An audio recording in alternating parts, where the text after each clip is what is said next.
Hey guys, I'm going to show you how I do the eyes. I got requested to show how I blend the eyes.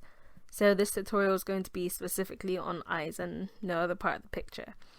So first I started off by getting the color black, and on a whole separate layer I put the layer above the picture and lowered the opacity of the original picture so that I could see things better. Clearly here you could see it took me quite a couple times to get the shape right. I chose a smaller I would say a smaller outline for the eyes, because if you was to do a thicker outline it would kind of look like eyeliner, and I didn't really want that because the makeup that she was wearing in this photo was very minimal. So I done the under part of the eye, well, part of it, with a thinner outline and lowered the opacity and done the little tear duct part. This is the first time I'm doing a voiceover with a specific microphone, so let me know how it sounds, if it sounds better or what. I'm quite nervous, but there's no need to be. So I chose a darker color of brown, and it was just to do the crease of the eye. I lowered the opacity and then I just done the line to do the eyelid crease, and then I done like a little one at the bottom as well. That if you do the bottom one too dark with the opacity, it could look like a wrinkle, so it's up to however the picture looks if you want wrinkles or not. So on a different layer, separate from the one that we just done, I do the eyelashes so that when it comes to erasing the part of the eyelashes that's going onto the pupil of the eye, I could rub it out easily and it doesn't get rid of the line that we already done to line the eye. So you could experiment with this however the eyelashes are. You could lower the opacity, the size of the eyelashes, but in this look I wanted it to look more wispy. In the original photo of the girl, her eyelashes were more natural, but I wanted them to look wispy.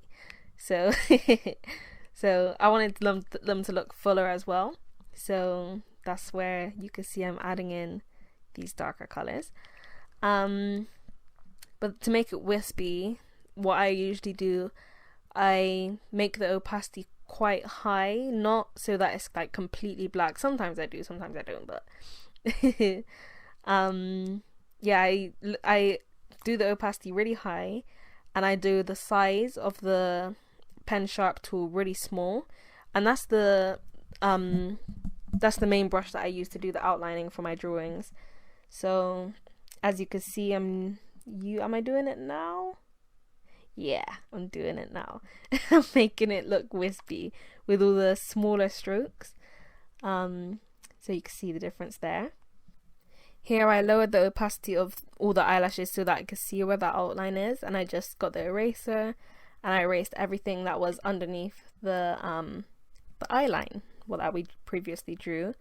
And then it was time to do the bottom eyelashes, and I just basically do the same thing. I never really go to 100% opacity, because that's too much for lower eyelashes. That would be it would be very thick for lower eyelashes, and the lower ones are usually thinner than the top. So yeah. For this one I also wanted the bottom to be more full than, not more full than the top, more full than the actual picture. So that's why I make them a bit more darker, a bit more thick, and you'll see what I mean. You could experiment with this if you like as well, just with different sizes, different opacities. You could do different types of eyelashes. And I find it a lot easier to draw women's eyes than men's eyes, because with the eyelashes, with the men, if you go too dark or if you go too thick, it could look like they're wearing makeup. So you have to be very careful with men eyelashes in the way that I drew them. So here I lowered the opacity of the whole layer as well, and I just used the eraser to erase the outline of the eye. so that we could get rid of all of that. That could go. We don't need none of that. And then the next part, I move on to filling the eye with the shading. So for this, under the layers that we just done, I start a whole new layer still above the picture, and I just fill it in with white. I go along the bottom eyelashes very carefully because you don't want it to go outside of where the eyelashes are. So as you can see, I'm just going along the eye line. I just want to take the time and say I hope you are all doing well, doing as well as you can during all what's happening this year. The pandemic, and with all the deaths and isolation, the police brutality occurrences and everything, it's a lot to take in all in 1 year, and it's not even a whole year hasn't even gone yet. It's only half a year, and that's crazy to me. Yet the year seems to be going so quick. But I hope you are all doing okay. These situations could take a lot mentally and emotionally, so I just pray healing in every aspect, and my heart goes out to everyone that's been affected by these things that's going on. You know, it's so sad, and I just hope you guys stay safe out there. Those that are still going to work, going to protest, having to provide for your family, just please stay as safe as you can. I pray protection over all of you. You know, we're all in this together, and there's support out there if you need help. But if you could help it, just please stay safe. So yeah, I'm just continuing to shade the eye with white, and then I'll start with the blending afterwards.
Instead of experimenting with your own colors, you could use the eyedropper tool in order to pick up the color that's the exact color that's on the photograph, so that it looks more like the photograph, you know what I'm saying?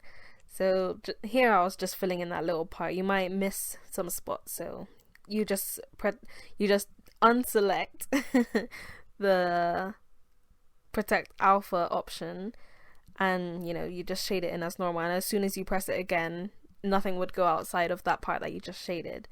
So yeah, just here I was just experimenting with different colors. You could use the eyedropper tool as I said, but I like to experiment, so this is what I done.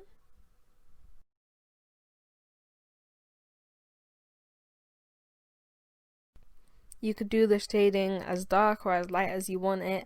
I usually like quite a big contrast in the top half of the eye because it looks quite realistic, and I just personally like it more.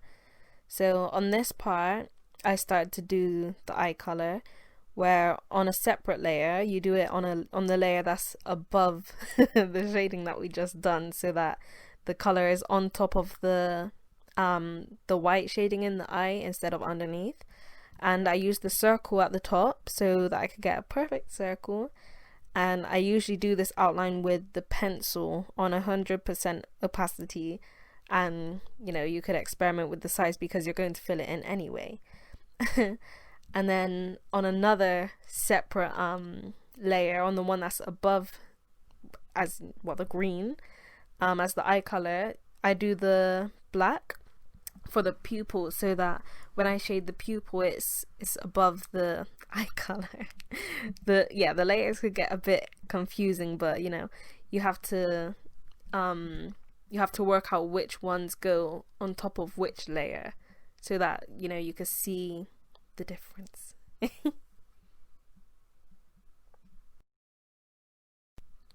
So you just shade in both those parts on the two separate layers, and then when you press the protect alpha again on the eye color layer, that means you could shade and do different I like to experiment with different colors in the eye as well. So along the top, I usually go for a darker gradient because it just seems to shade, it just looks more natural. And on the bottom / middle, I like to go a lot lighter to almost where the colors are white.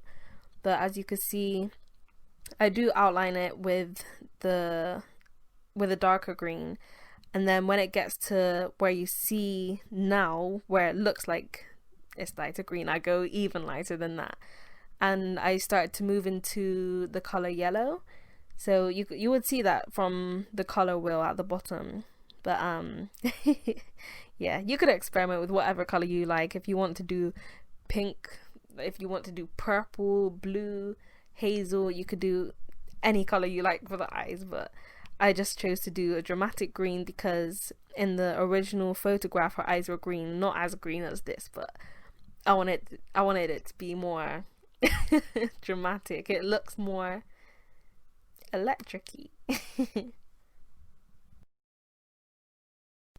And so with the shading in this case, I used the airbrush brush and I used it on a low opacity, and quite like you at different sizes, you experiment with the sizes, and you know, but I like to use it on a low opacity so that it blends more easier. And this, I was doing the little shiny bits on the eyes, the white parts, I was doing that. I always do that on the same layer as the pupil, the black part of the eye that we done, just so that it's over the eye color, and you know, it doesn't get intertwined with it. Because if you did want to change the eye color, or you wanted to add more colors, if you was to press the protect alpha button, it would shade those parts of the eye as well, and you don't want that, so just do it on a whole separate layer. So yeah, as you can see, I'm just experimenting different shapes and stuff to go inside the eye to make it nice and shiny. So yeah, that's basically how I do my eyes. Here I was just zooming out to show you the difference, and what I done, I merged all those layers together, which I don't usually do, but I was doing it just for this video and its purposes, and I duplicated it and I flipped it round the other way, as you can see what I'm doing here. And I transformed it so that I could put it exactly where the eye was, so that I could show you the whole picture together. So yeah, that's basically it. If this video was helpful, please like, comment and subscribe, and I will see you in the next one. Bye!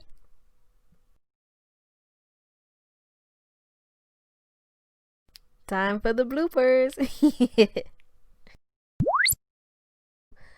You could use the eyedropper tool as well to get the exact color of the person's eye in the photograph to do the oh